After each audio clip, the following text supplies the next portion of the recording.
인사하도록 하겠습니다. 성지, 조, 이. 다시 한번 인사하도록 하겠습니다. 성지, 조, 이. 고난주간에 하나님께 손을 들고 예배드리며 나아가기를 간절히 소망합니다. 우리가 오늘 모든 심령을 주께 드리면서 나아갈 수 있는 심령, 그리고 그걸 통하여 고난주간을 통하여 많은 회개와 눈물이 있지만 그러나 그 통로를 통하여 기뻐할 수 있는 교회, 그것을 통하여 감사할 수 있는 귀한 교회가 되기를 간절히 축원합니다. 우리는 때로는 다칠 때가 있죠. 안 다치고 싶지만 다칠 때가 있습니다. 자녀들이 다쳐서 집에 들어오게 되죠. 그리고 그림처럼 붕대를 감고 들어오게 됩니다. 그러면 놀라겠죠. 그리고 이렇게 질문하게 됩니다. 야, 무슨 일이냐? 무슨 일이 있었냐? 학교에서 어디서 무슨 일이 있었냐? 라고 대답하죠. 그리고 또 때로는 아이가 다쳐서 들어오죠. 그런데 앞에 그림과 다른 것은 뭐죠? 피가 묻어 있습니다. 그러면 질문이 달라집니다. 앞에는 무슨 일이 있었냐라고 질문이지만 피를 묻어오면 이렇게 얘기하죠. 야, 얼마나 다쳤냐? 얼마나 크게 다쳤어? 라고 얘기하게 된다는 것입니다. 일반적으로 그냥 다쳤을 때는 걱정은 되지만 무슨 일이냐라고 질문하지만 피를 흘리고 오면 너무나 놀라서 질문이 바뀌게 되죠. 얼마나 다쳤냐? 얼마나 크게 다쳤어? 라고 질문을 하게 된다는 것입니다. 우리가 보면 피 흘리지 않고도 심각한 병과 사고를 경험할 때도 있지만, 그러나 일단 우리가 피가 흘렸다는 것은 심각하고 걱정할 사항이라고 생각합니다. 이유는 무엇입니까? 피는 생명과 직접적으로 연관되어 있기 때문입니다. 오늘 다윗은 시편 51편을 통하여 자신의 죄악을 고백합니다. 뭐라고 고백하냐면 시편 51편 14절 말씀 함께 고백하도록 하겠습니다. 하나님이여, 나의 구원의 하나님이여, 피 흘린 죄에서 나를 건지소서. 내 혀가 주의 의를 높이 노래하리이다. 오늘 본문에 자신의 죄악을 어떻게 고백하냐면 피 흘린 죄입니다 라고 고백하는 것이죠. 일반적인 죄가 아닌 피를 흘렸다는 것은 앞에 말한 것처럼 심각한 것을 얘기합니다. 더 나아가 피가 없으면 생명과 연관되기에 너무나 심각한 얘기를 할 때 피라고 얘기할 수 있는 것이죠. 피는 곧 생명이기 때문인 것입니다. 그런데 다윗은 오늘 자신의 죄악을 그냥 죄악입니다 라고 고백하지 않고 피 흘린 죄입니다, 저의 죄는 피 흘린 죄입니다 라고 심각하게 고백하고 있다는 것입니다. 이유는 무엇입니까? 시편 51편의 배경은 우리가 너무나 잘 알고 있죠. 이 바세바와 동침한 후에 우리아 장수를 자신의 손으로 살인하였던 그 모습, 그리고 그 사실을 깨닫지 못하고 있다가 나단 선지자의 책망을 받고 비로소 회개하며 애통하며 울며 고백했던 시가 바로 시편 51편이죠. 그래서 신학자들은 51편을 이렇게 설명하고 있습니다. 다윗이 바세바와 더불어 큰 죄를 범한 후에 가책과 자기 혐오로 인한 고뇌에서 지은 시, 그리고 이 시는 하나님께로부터 책망과 기별이 다윗에게 이르렀을 때 그가 나타난 회개의 표현이다 라고 말씀하고 있는 것입니다. 그냥 고백이 아니라 자신의 가책과 자기 혐오와 또 고뇌 속에서 한탄하며 지은 죄, 그리고 시편 51편은 아무도 모른다고 생각하였지만 하나님께서 아셔서 하나님의 마음을 선포할 때 다시 그 말씀을 듣고 너무나 괴로워서 슬퍼서 자신의 죄악을, 죄의 죄는 흘린 죄입니다, 피가 흘린 죄입니다 라고 고백하는 그러한 모습이었다는 것입니다. 오늘 본문을 통하여 우리는 이 고난주간을 맞이해서 일반적이고 상식적인 죄 해결가 아닌 피 흘린 죄를 위하여 기도하시기를 간절히 소망합니다.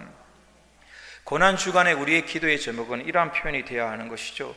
피 흘린 죄에서 나를 건지소서. 그것이 다윗의 고백처럼 우리의 고백이 되길 간절히 소망합니다. 그렇다면 우리는 어떻게 피 흘린 회개를 해야 합니까?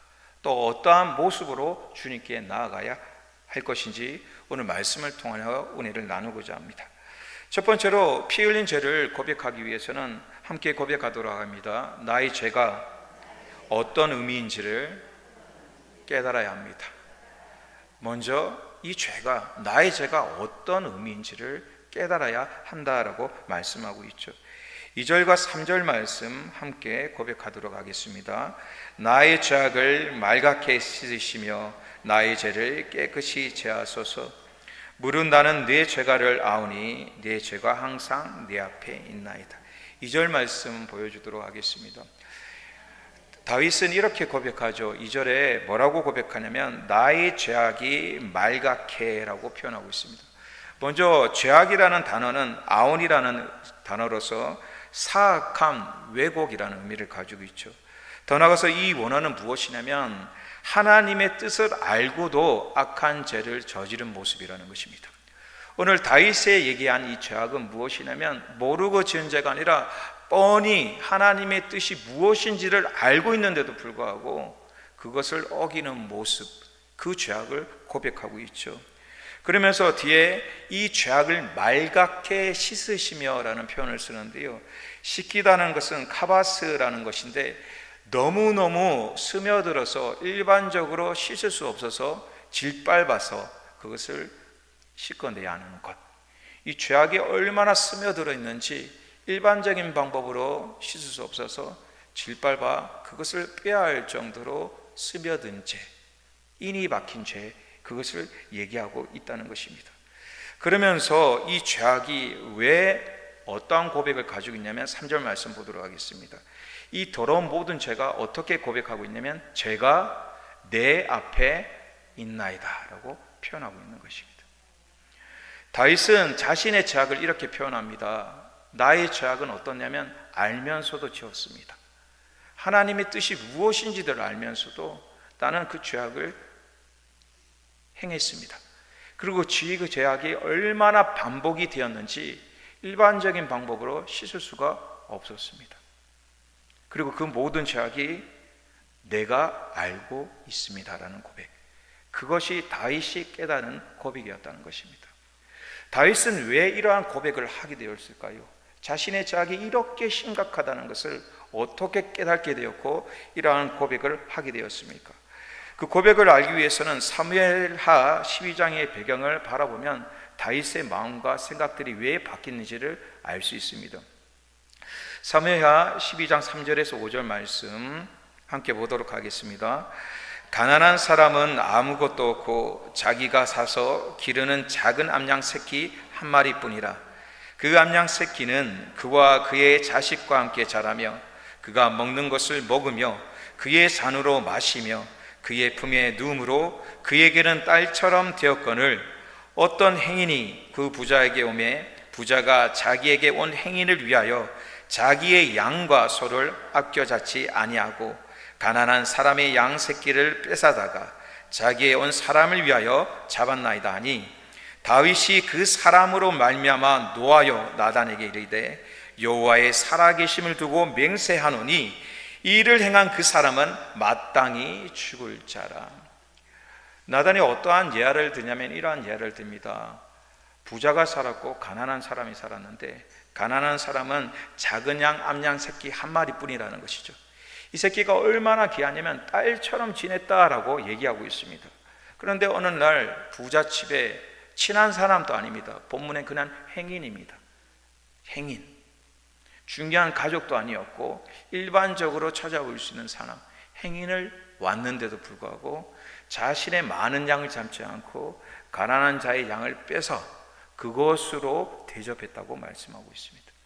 그러니까 다윗이 얼마나 분노가 나는지 뭐라고 얘기하냐면 하나님의 이름으로, 자신의 권한이 아니라 이것은 하나님께서 멸하셔야 할 일이다 라고 선포하면서 여호와의 살아계심을 두고 맹세하오니 이 일을 행한 그 사람은 마땅히 죽을 자라라고 선포하고 있습니다. 그때 나단이 뭐라고 고백합니까? 사무엘하 12장 9절 말씀입니다. 함께 고백하도록 하겠습니다. 다시 그 사람으로 말미암아 노하여 그러한데 어찌하여 내가 여호와의 말씀을 업신여기고 나보기에 악한 일을 행하였느냐? 내가 칼로 햇사람 우리아를 치되 아몬 자손의 칼로 죽이고 그의 아내를 빼앗아 내 아내로 삼았도다. 말씀을 그대로 들도록 하겠습니다. 그때 하나님의 말씀이었죠. 하나님께서 다윗에게 뭐라고 꾸시냐면 내가 여호와의 말씀을 업신 여기고 그리고 나보기에 하나님 보시기에 악을 행하였다라고 선포하고 있는 것입니다. 오늘 우리의 죄악은 왜 무서웠냐면 일반적인 죄악으로 생각하지만 이 죄를 지을 때는 두 가지가 반드시 기준됩니다. 하나는 무엇입니까? 하나님의 말씀을 업신 여기고, 두 번째, 하나님 앞에서 우리는 죄를 짓는 것입니다. 다윗은 피 흘린 죄라고 왜 고백합니까? 앞전에는 나단을 만나기 전에는 이렇게 생각합니다. 사람이니 죄 지을 수 있지, 왕이니 실수할 수도 있는 거야. 그리고 회개했잖아. 내가 다른 사람에게 고백하지 않아도 하나님께 나는 회개했어. 그리고 제사를 통하여 모든 죄는 다 사해졌어. 그리고 마음속에 떳떳한 마음으로 왕의 임무를, 책무를 감당합니다. 재판이 있을 때 재판을 하고, 살인을 있을 때 거기에 대해서 자신이 공의로운 사람처럼 설명하고 얘기하는 것이죠. 그런데 그는 이 죄악의 심각성을 깨닫지 못했죠. 하나님의 말씀이 임하기 전에. 하나님의 말씀이 임하였는데 자신이 심각한 죄, 나의 죄가 정말 피 흘린 죄라고 고백할 수밖에 없는 두 가지를 깨닫게 되는 것이죠. 하나님의 은혜를 통하여 하나는 내가 죄를 지을 때 하나님의 말씀을 업신 여기는구나. 업신 여긴다는 것은 무엇이냐면 쓰레기처럼 생각한다는 것입니다. 배설물처럼 생각한다는 것입니다. 하나님 말씀을 업신 여긴다는 것은 이 말씀을 쓰레기처럼 배설물처럼 여긴다라는 의미를 가지고 있는 것입니다. 그리고 누구 앞에서? 하나님의 목전 앞에서 내가 이 일을 행하였구나. 그 고백은 다윗을 통하여 이루어졌다는 것이죠. 이 고백은 우리의 고백이 되어야 할 줄 믿습니다.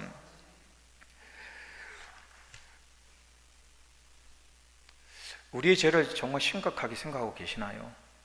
말씀을 묵상하면서 고난주간이 되어서 하나의 입의 특성으로 우리는 회개합니다. 맞습니다. 십자가를 생각해야 하죠. 일반적인 회개가 또 상식적인, 식상적인 회개를 얼마나 많이 했습니까?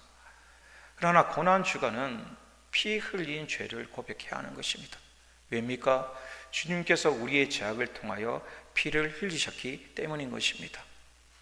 그래서 이 고난주간의 회개는요, 정말 우리의 심령과 마음을 다하여 하나님께 집중할 수 있는 그러한 신앙과 모습이 되기를 간절히 소망합니다. 우리의 죄악이 무엇인지를 우리는 깨달아야 하는 것입니다. 우리의 죄악의 심각성을 깨달을 때 비로소 십자가의 의미와 그 은혜를 우리는 고백할 수 있고 감사할 수 있을 줄 믿습니다. 두 번째는 무엇입니까? 회개가 즐거워야 합니다. 함께 고백하도록 하겠습니다. 회개가 즐거워야 합니다. 8절과 9절 말씀을 고백하도록 하겠습니다. 내게 즐겁고 기쁜 소리를 들려주시사 주께서 꺾으신 볕들도 즐거워하게 하소서. 주의 얼굴을 내 죄에서 돌이키시고 내 모든 죄악을 지워주소서. 말씀에 의아한 것이 있죠. 뭐라고 얘기하냐면 주께서 꺾으신 뼈들도 어떻게 하라고요? 즐거워하게 하소서. 이 뼈를 꺾는다는 것은 구약에 보면 신체의 가장 내면적인 부분, 그리고 어떻게 보면 가장 고통스러운 부분, 가장 사람의 중심되는 부분을 뼈라고 표현하고 있습니다. 그래서 이 뼈에 대해서, 고통에 대해서 어떻게 설명하고 있냐면 예레미야 23장 9절 속에 이 뼈의 고통이 얼마나 고통스러운지를 설명하고 있죠. 같이 고백하도록 하겠습니다. 선지자에 대한 말씀이라 내 마음이 상하면 내 모든 뼈가 떨리며 내가 취한 사람 같으며 포도주에 잡힌 사람 같으니 이는 여호와와 그 거룩한 말씀 때문이라. 뭐라고 말씀하냐면 하나님 앞에 섰을 때, 하나님의 경외할 때 무엇이 떨린다고요? 내 모든 뼈가 떨린다라고 고백하고 있습니다. 하나님 만났을 때 죄인으로서 얼마나 무서울까요? 그때 그 심령을 모든 뼈가 흔들린다, 모든 뼈가 흔들린다라고 표현하고 있죠. 그리고 잠언서 17장 22절 말씀에는 이렇게 고백하고 있습니다. 함께 고백합니다. 마음의 즐거움은 좋은 약이 되어도 마음의 근심은 뼈를 마르게 하느니라. 걱정과 근심이 되면 뼈가 마른다고 얘기하고 있죠. 그런데 다윗의 시편의 고백은 뭐라고 얘기하고 있습니까? 꺾으신 뼈들도 즐거워하니이다. 모순이 되는 것이죠. 뼈가 혹시 부러져 본 적이 있으십니까? 없으시면 감사한 것이고, 있으시면 그 뼈 부러진 고통이 얼마나 심각한지 압니다.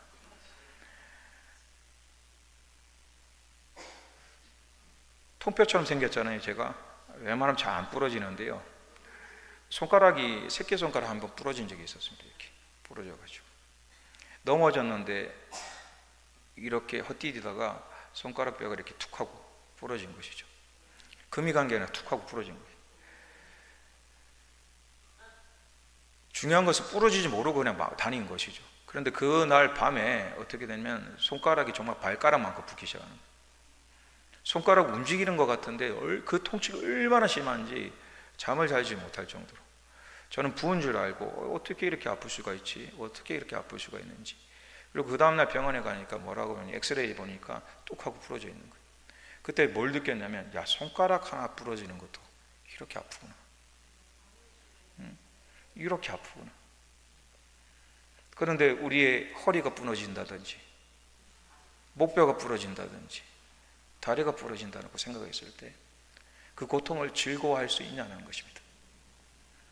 손가락, 발가락 하나만 부러져도 얼마나 고통스럽고 지내는 것이 괴로운데, 그것을 뼈들이 꺾어졌을 때 즐거워 찬양하며 나아갈 수 있냐는 것입니다. 그런데 왜 다윗은 오늘 말씀에 뼈가 부러지는 그것이 즐거움입니다 라고 고백했을까요? 그 말씀은 유대인 사상 속에 보면 담겨져 있는데요, 그들이 뼈가 꺾어졌다, 뼈의 고통을 생각할 때는 두 가지 의미를 가지고 있습니다. 하나는 무엇이냐면, 육체적으로는 진이김을 당하여 육체와 정신과 마음들이 너무나 무너진 상태, 더 이상 회복할 수 없을 정도로 영과 마음과 육이 완전히 무너진 상태를 뼈가 무너졌다, 꺾였다라는 표현을 씁니다. 그러나 그 속에 무엇이 있냐면, 영적으로는 따라합니다. 죄를 깊이 누이침.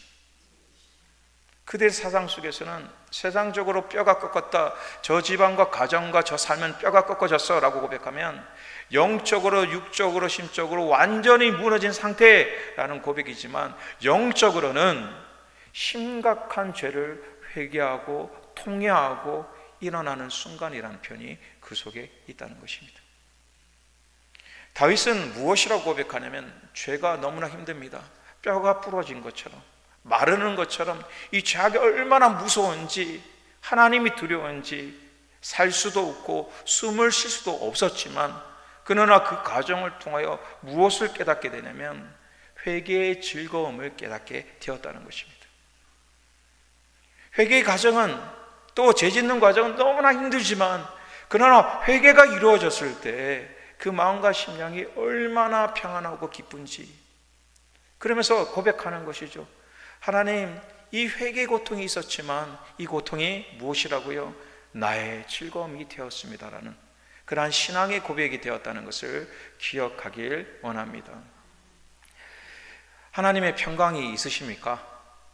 제가 늘 예배 시간에 뭐라고 인사하냐면, 샬롬, 하나님의 평강이 임하시길 원합니다. 목사 안수 바꾼 위에 우리 삶 속에 무엇이 가장 중요할까, 또 우리의 예배 속에 무엇이 있어야 할까라고 고백했을 때 저는 샬롬, 하나님의 평강일 줄 믿습니다. 하나님의 평강은 너무나 중요한 것입니다.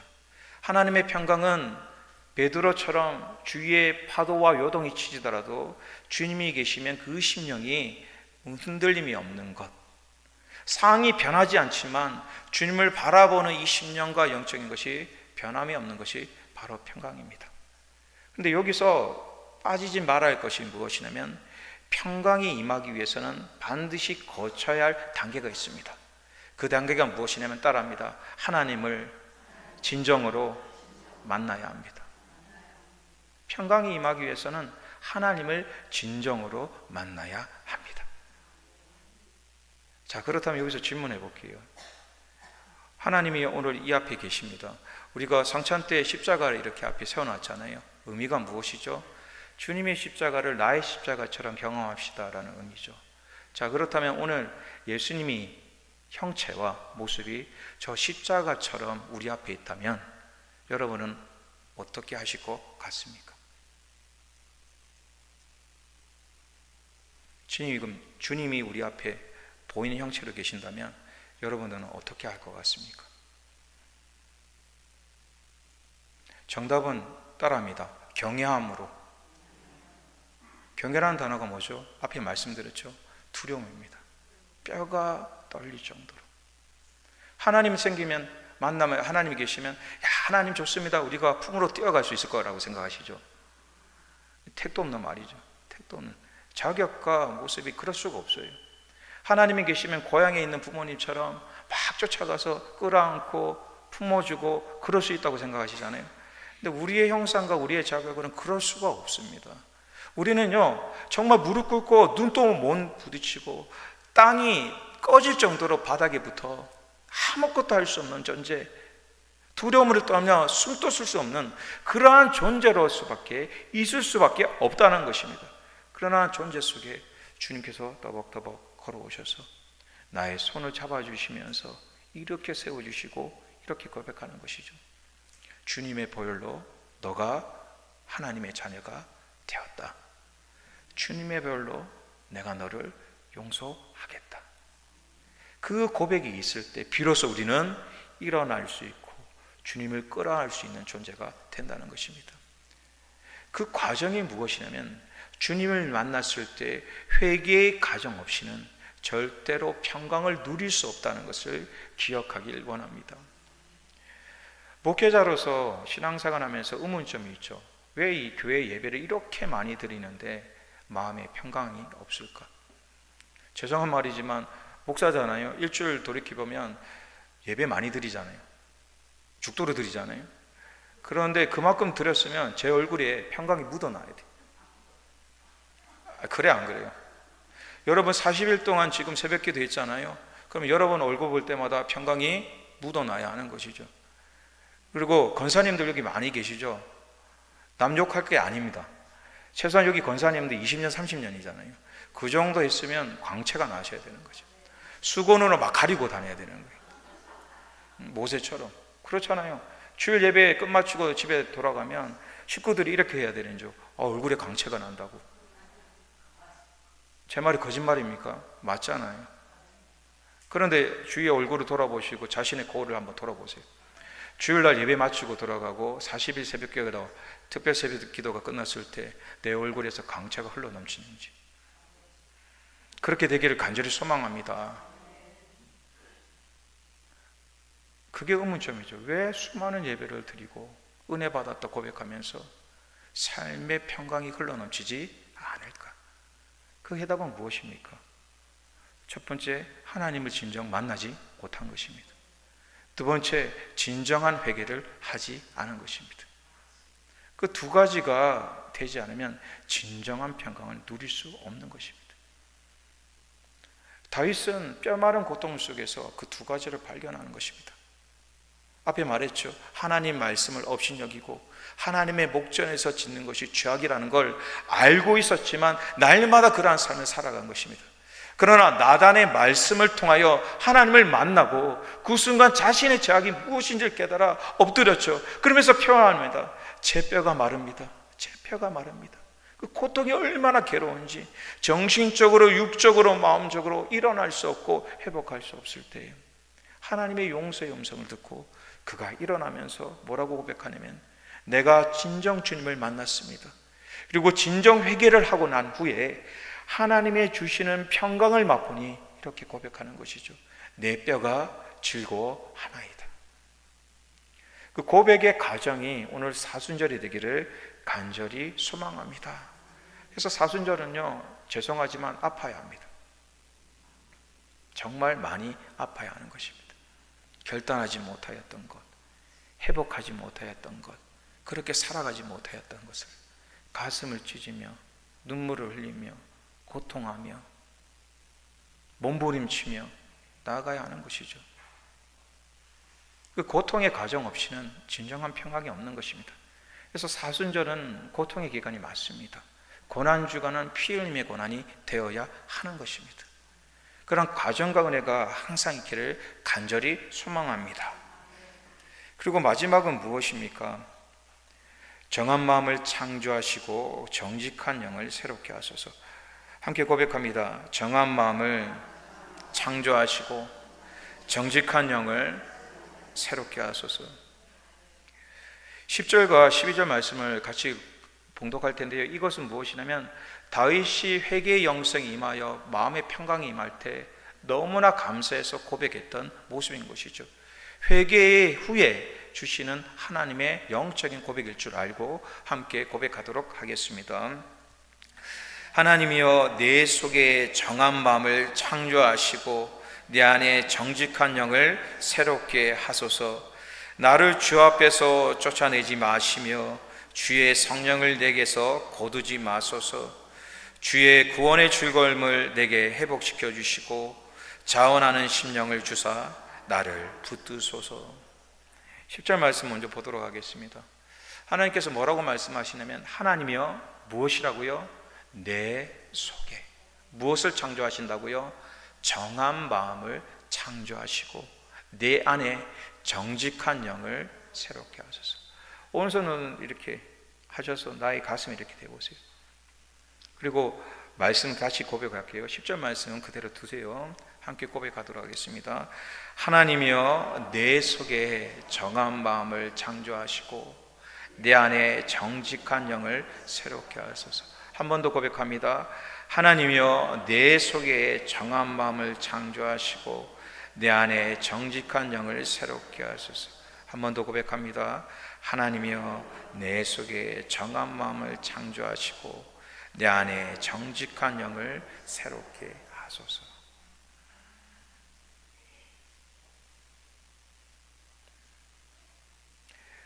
다윗이 그 시절 속에 얼마나 많은 문제가 있었을까요? 하나님의 평강을 주지만 군사적으로 또 정치적으로 얼마나 많은 괴로움과 슬픔이 있었을까요? 많은 것을 구할 수 있었지만 다윗은 회개함을 통하여 고백이 바뀌었죠.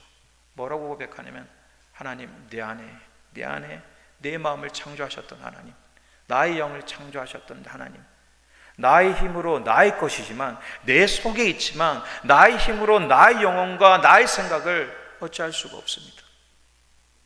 하나님 말씀을 알고 깨달았지만 내 속에 있는 나의 힘과 나의 인생을 내 마음대로 할 수가 없습니다. 그래서 어떻게 해야 한다고요? 하나님, 내 속에 정한 마음을 다시 창조하시고 내 안에 정직한 영을 새롭게 하소서. 이 마음은 무엇이냐면 이것입니다. 내 마음, 얘기했죠? 우리가 조의할 때 그 표현이 이 마음입니다. 내 마음, 내 영혼, 나의 삶. 그런데 이것을 어떻게 한다고요? 나의 힘으로 새롭게 할 수 없는 것이죠. 그래서 무엇이 필요하냐면 정직한 영입니다. 정직한 영이 무엇이죠? 하나님이십니다. 성령이십니다. 예수 그리스도일 줄 믿습니다. 내 속에 있는 나의 인생, 이 내 마음을 어찌할 수 없을 때 정직한 영인 하나님께서, 성령님께서, 예수 그리스도께서 새롭게 해야 달라는 간절한 고백이 회개의 고백이었고 기쁨의 고백일 줄 믿습니다. 그래서 여러분들이 사순절 때 기도하실 때 어떻게 기도하셔야 되냐면 이 표현인 것이죠. 다윗처럼, 하나님, 내 마음을 창조하신 하나님, 그러나 나의 마음을 나의 영혼을 내가 내 뜻대로 할 수 없습니다. 그렇게 내 마음속에 어떠한 영을 임하게 된다고요? 정직한 영, 하나님의 은혜가 필요합니다. 하나님의 사랑이 필요합니다. 그럴 때 나의 인생이 새롭게 창조될 줄 믿습니다. 그리고 11절 말씀에 이렇게 고백하고 있죠. 뭐라고 고백하고 있나요? 나를 주 앞에서 쫓아내지 마시며 주의 성령을 내게서 거두지 마소서. 제일 열받을 때가 이런 거죠. 줬다 뺐을 때. 그래요, 안 그래요? 주일날 식사 맛있게 나왔잖아요. 국수 나왔잖아요. 제가 국수 너무너무 좋아하거든요. 나무 2그릇씩 꼭 먹거든요. 배가 고파서 국수를 딱 생각하고 갔는데 갑자기 검사님이 국수 안 된다고 가져가셨다 생각을 해보세요. 그럼 제가 한 일주일 동안 고통 속에 있을 것 같아요. 한 달의 즐거움이 국수 먹는 날 이렇게 생각할 텐데, 줬다가 뺏으면 이 사람의 심각함과 고통이 몇 배가 되는 거예요. 여러분 인생 속에 가장 소중한 것은 무엇인 줄 아십니까? 따라합니다. 성령의 충만함입니다. 우리가 왜 자꾸 엇길로 빠집니까? 성령의 충만함을 하나님의 마음과 영으로 채우지 않고 다른 것으로 계속 채우려고 하니 공허함이 생기는 것입니다. 성령의 충만함은 하나님 관계 속에서 생기는데, 이 충만함을 성김과 봉사와 예배와 행위로서 계속적으로 채우려고 노력하기에 전도하고 난 뒤에도 낙심하게 되는 것이고, 기도한 후에도 낙담하게 되는 것이고, 예배 후에도 신앙을 잃어버린 이유가 그러한 이유인 것입니다.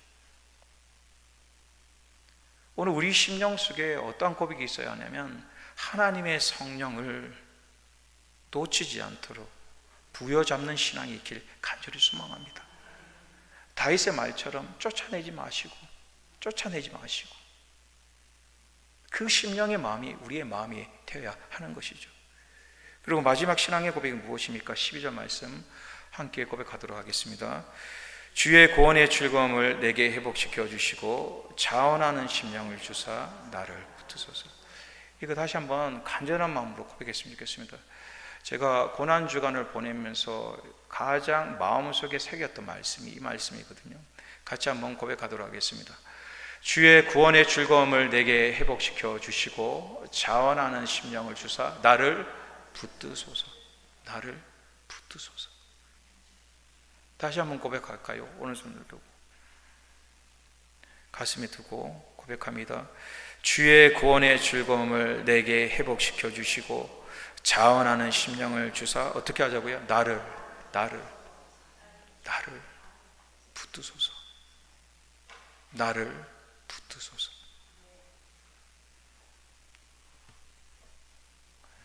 사순절의 핵심의 고백은 그것입니다. 주님이 나를 붙들어 주셔야 합니다.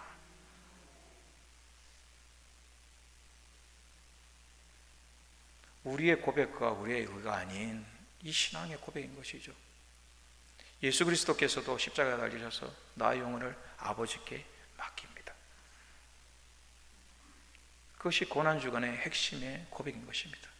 사순절은 나의 욕심과 의로 살아가는 삶 속에서 하나님, 나의 인생을 주님께 붙들기를 원합니다라고 고백하며 돌아오는 시기인 것입니다. 탕자처럼 세상 속에 방황하고 마음대로 살다가 주님의 은혜가 너무나 그립고 주님의 품이 너무나 사무치게 사모될 때 주님께 돌아와서 눈물을 흘리며 고백하는 것이죠. 하나님, 저의 인생을, 제 마음을 붙들어 주옵소서. 그것이 우리의 신앙의 고백이 되며 능력의 고백이 되어야 할 줄 믿습니다. 그 말씀이 참 위로가 되는 것 같아요. 아까 말씀드렸죠? 사순절 지나도 얼굴에 강체가 나지 않는 인생, 권사와 목사와 장로가 수십 년을 돼도 삶의 변화가 없는 우리의 인생, 어떻게 그렇게 안 바뀌는 건지. 그 인생 속에서 한 가지의 희망은 주님께 우리를 붙들어 달라고 고백하는 것입니다. 그렇게 사순절은요, 고난이 있지만 희망이 있는 것입니다. 왜입니까? 나의 힘으로 사는 것이 아니라 주님의 힘으로 살아가는 것입니다. 나의 능력과 방법으로 살아가는 것이 아니라 하나님의 은혜로 살아가는 것입니다. 그렇게 사순절은 눈물이지만 희망이 있는 것입니다. 그러한 역사와 능력이 우리 삶 속에 항상 충만하시기를 원합니다. 이 시간 함께 기도하도록 하겠습니다.